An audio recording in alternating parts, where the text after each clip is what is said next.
नमस्कार, आप देख रहे हैं फाइनल पोस्ट। बिहार की राजनीति में जो गर्माहट है, अब उसका क्या होने वाला है, इसको लेकर के हम बात करने वाले हैं फाइनल पोस्ट के editor in chief Gyaneshwar Gautam ji के साथ। तो आज आइए, बिहार में जो 12 तारीख को फ्लोर टेस्ट होने वाला है, उसको लेकर के क्या सियासत में उठापटक चल रही है, उस पर विशेष रूप से इनसे बात करते हैं। स्वागत है सर आपका इस कार्यक्रम में। धन्यवाद।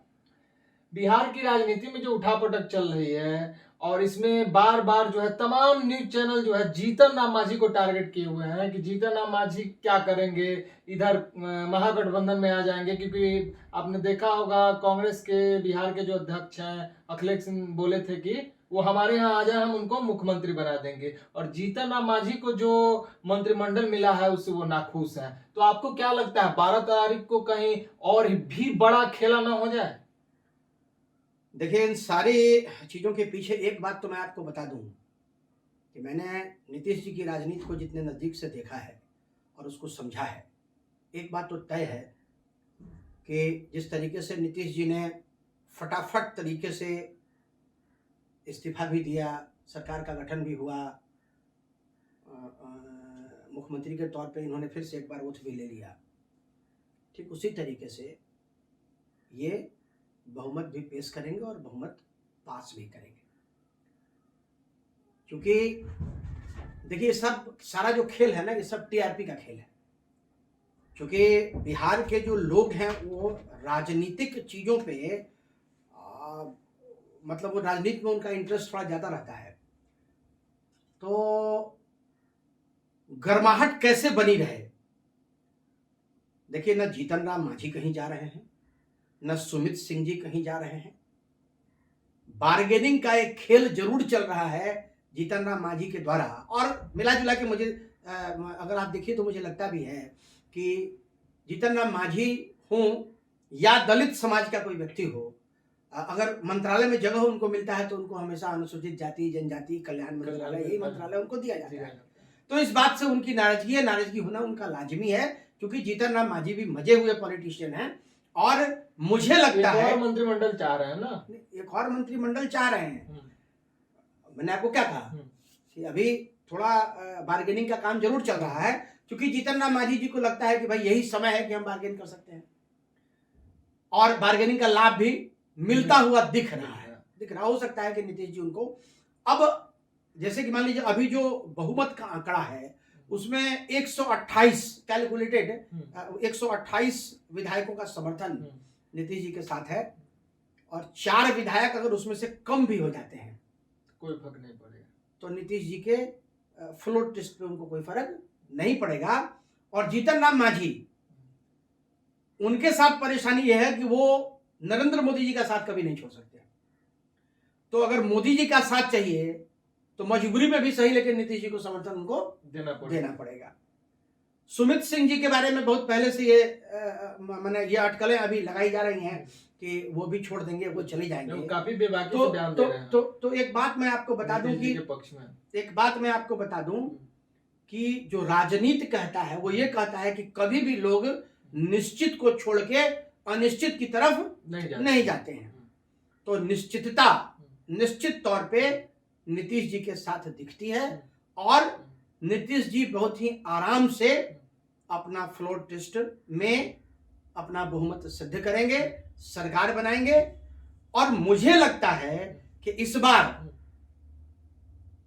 बिहार का डेवलपमेंट, बिहार का विकास भी बेहतर तरीके से होगा।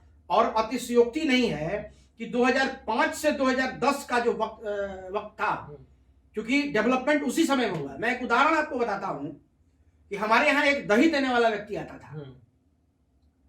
तो एक दिन ऐसे ही चर्चा हो रही थी तो हमने उससे पूछा, तब का हो अबरी भोटवा केकरा दबा। ये घटना मैं 2010 की बता रहा हूं, 2010 के चुनाव के पहले। तो उन्होंने कहा कि बबुआ एगो बात तो हमरा बुझाता कि पहले लखौरा से हम मोतिहारी आवत नहीं तो हमरा आवे में 2 घंटा लागत रहे, आ जाए में भी 2 घंटा लागत रहे। रोड की स्थिति दयनीय थी, रोड की स्थिति काफी दयनीय थी। आज बाजे 60 से 10 मिनट में चल आवे नहीं, दूधो बांट देवे नहीं, आ घरे जाके खेतवा में कामों कर लेवे नहीं। विकास तब भइला, लेकिन पुरुष उस समय कहलाते थे। हाँ, उस समय विकास आज भी कहलाते हैं।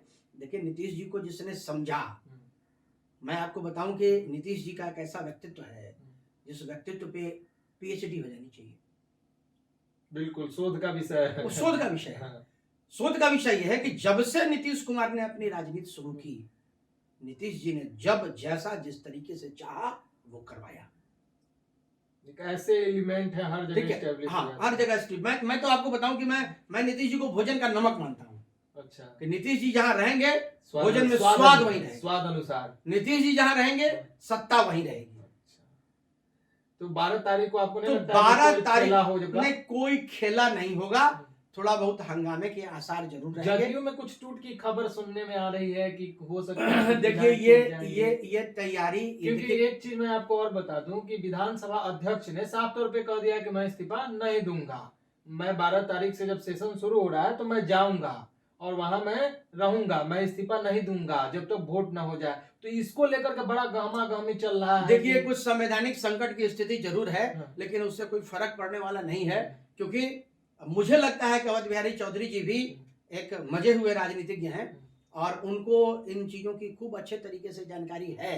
और 12 तारीख को जिस दिन फ्लोर टेस्ट होना है, तो 12 तारीख का समय भी इसीलिए रखा है कि उस दिन उनका समय पूरा अच्छा, पूरा 14 दिन का जो वो होता है, जो क्या- टेन्योर होता है हाँ, वो, है ना। हाँ। तो मैंने आपको बताया ना कि जिस तरीके से अभी जो हमारे कुछ और चैनल वाले भाई हैं, एक भौकाल बनाने की जो बातचीत होती है ना, कि लोग ज्यादा से ज्यादा हमारे चैनल टूट जाएगा बड़ा। हाँ। कि जदयू में टूट हो जाएगी, है ना, भारतीय जनता पार्टी में टूट हो जाएगी, राजद के लोग, ये समझिए एक माइंड गेम है। अच्छा, है ना, एक माइंड गेम के तहत इस तरह की स्थितियां बनाई जाती हैं कि हमको समर्थन उसका मिल जाएगा। अब होता ही है कि मान लीजिए मैं ही अगर विधायक हूँ और हम ही को कन्विंस करना है, तो हमको कहा जाएगा 7 आदमी तो हमारे साथ तैयार बैठा हुआ है, आप ही का जरूरत है, आप आइए ना, मंत्री पद तो आपके लिए रखा हुआ है। अच्छा। तो इस तरीके से जो माइंड गेम होता है, जो कंफ्यूज करने का, और राजनीति में ये इस तरीके की जो सहमत का खेल है वो खेल चलता रहता है। आपको एक चीज लगता है अभी की जो स्थिति है, लालू यादव शांत बैठे होंगे, विधायकों को तो फोन घुमा रहे होंगे दूसरे पार्टी के। देखिए मैंने आपको क्या कहा, हाँ। कि कोई भी राजनीति करने वाला व्यक्ति हाँ। अनिश्चितता की तरफ नहीं जाता है। अच्छा। आज कम से कम लगभग 1 साल 2 साल का समय बचा हुआ है ना, और कोई विधायक ये नहीं चाहेगा कि हम एक पार्टी से बगावत करके हम दूसरी तरफ हम जाएं। और टूटने की संभावना जहां तक है, मैं आपको बताऊं, अगर टूटने की संभावना है तो मुझे लगता है कि अगर कोई एक दल टूटेगा तो कांग्रेस ही टूटेगा। सारे विधायक हैदराबाद शिफ्ट हुए हैं, तो जदयू के विधायक पटना में हैं, भाजपा के विधायक पटना में हैं। सबसे कमजोर कड़ी कांग्रेस दिखती है क्या? सबसे कमजोर कड़ी कांग्रेस दिखती इसके है। पीछे कारण? देखिए इसके पीछे कारण ये है ना, देखिए अभी जो राम लहर की स्थिति पैदा हुई, अच्छा। आप देखिएगा कि 90% लोगों के मोबाइल में टोन आ गया है कि राम आएंगे तो अंगना सजाएंगे, बिल्कुल, है ना। तो इससे ये पता चलता है। दूसरा क्या कि जिस तरीके से भारतीय जनता पार्टी ने राम मंदिर के प्राण प्रतिष्ठा को एक बड़ा इवेंट बना दिया, बहुत बड़ा है ना। और जो हमारी सनातन संस्कृति है, उस सनातन संस्कृति में लोग जिस तरीके से धर्म के पीछे पागल रहे हैं, ये आज की स्थिति नहीं है, 5000 वर्ष पहले से, है ना, कि धर्म जो है धर्म सर्वोपरि रहा है। तो उसमें उसका लाभ सीधा भारतीय जनता पार्टी को दिखाई की ओर होते जाते दिखाई पड़ रहा है, और इसका लाभ मुझे लगता है मिलेगा भी।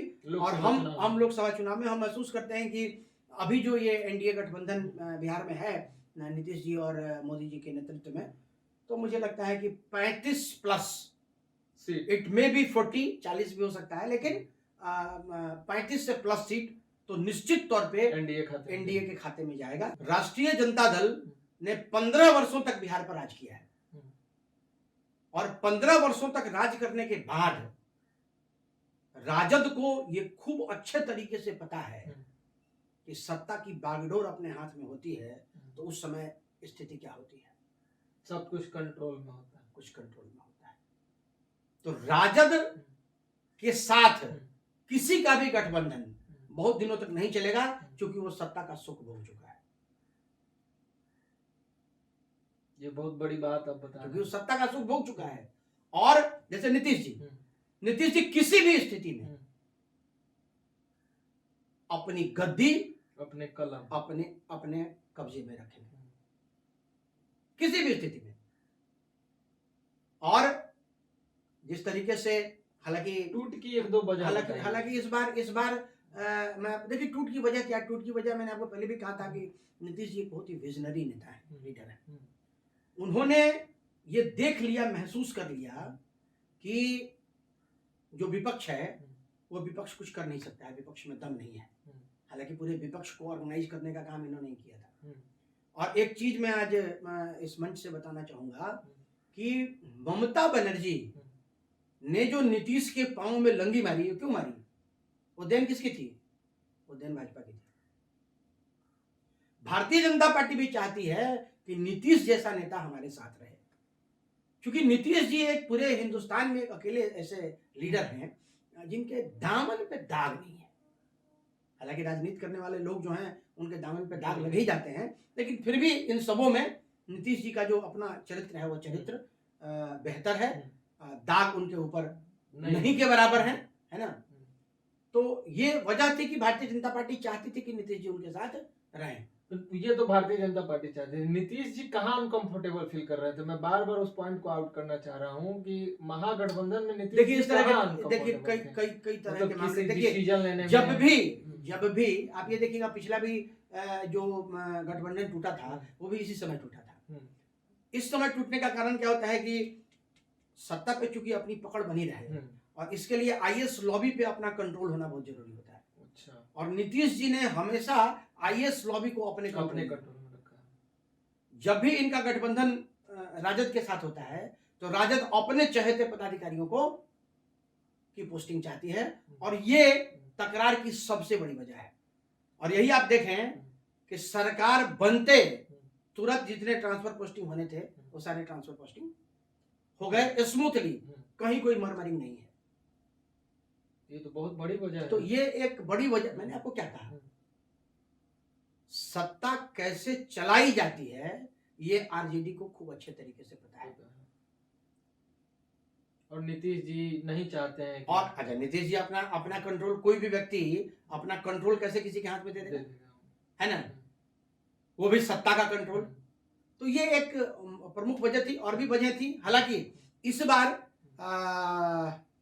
तेजस्वी की तरफ से गलतियां नहीं के बराबर हुई हैं, और हो सकता है कि आगामी जो विधानसभा का चुनाव हो उसमें इसका लाभ तेजस्वी यादव को मिले। चलिए, बहुत बहुत धन्यवाद आपका। सभी चीजों को आपने बहुत ही बारीकी से मेरे चैनल के माध्यम से रखा। तो जैसा कि आप लोगों ने देखा कि 12 तारीख को जो हलचल है उसको लेकर के इन्होंने कितनी अच्छी तरीके से सभी बातों को बताया। तो आप देखते रहिए फाइनल पोस्ट, बने रहिए हमारे साथ। हमारे चैनल को प्लीज लाइक कीजिए, फॉलो कीजिए और कमेंट में अपनी राय जरूर दीजिएगा। बहुत बहुत धन्यवाद।